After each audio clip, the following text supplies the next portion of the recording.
How many people here have a heart rate monitor, by the way? Heart rate, heart rate, heart rate. I just got the watch. Okay, is anybody opposed to using a heart rate monitor for your training? You're opposed to it? I don't like the idea. You don't like it? Okay, that's fine. That's fine. We can adapt. We can adapt. Now let me ask you this. If you're becoming dehydrated, would your heart rate, if you were running at a, let's say, 10-minute pace, and you're becoming dehydrated, would your heart rate go up or down? Up. Exactly. Exactly. Because your blood's becoming literally thicker. Your heart's having to pump much, much harder to pump that same amount of blood. Okay? That's a no-no.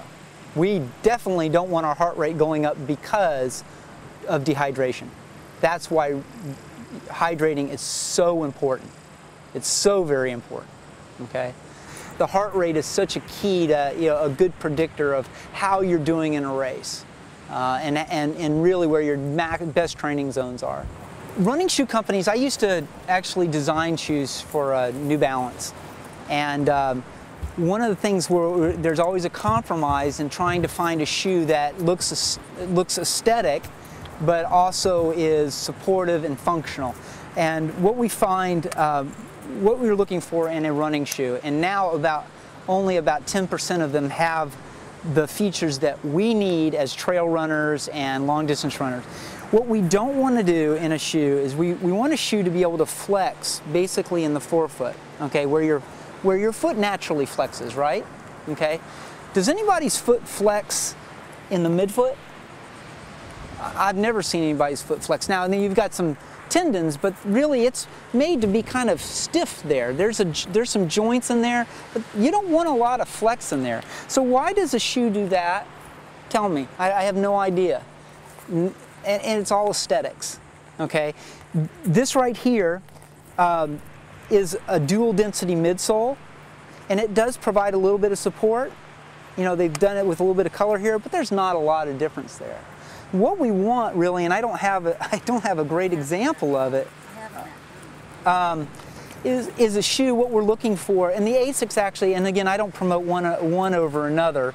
What we're looking for is a shoe that has almost like a little fiber board, and this has a little bit of a fiber board in it, but it basically is going to be a 2/3 length board that it looks like paper really, but it's actually tacked down with glue, and it's going to reach to right about here.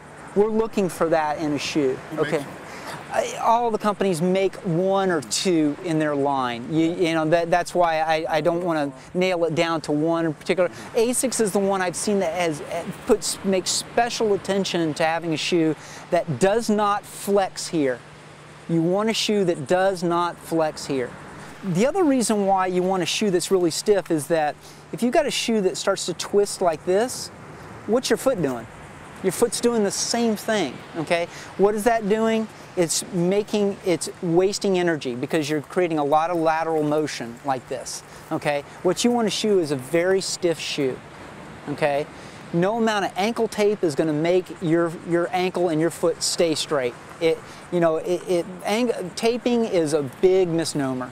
It starts with the foundation, and the foundation has to be a very firm shoe, okay?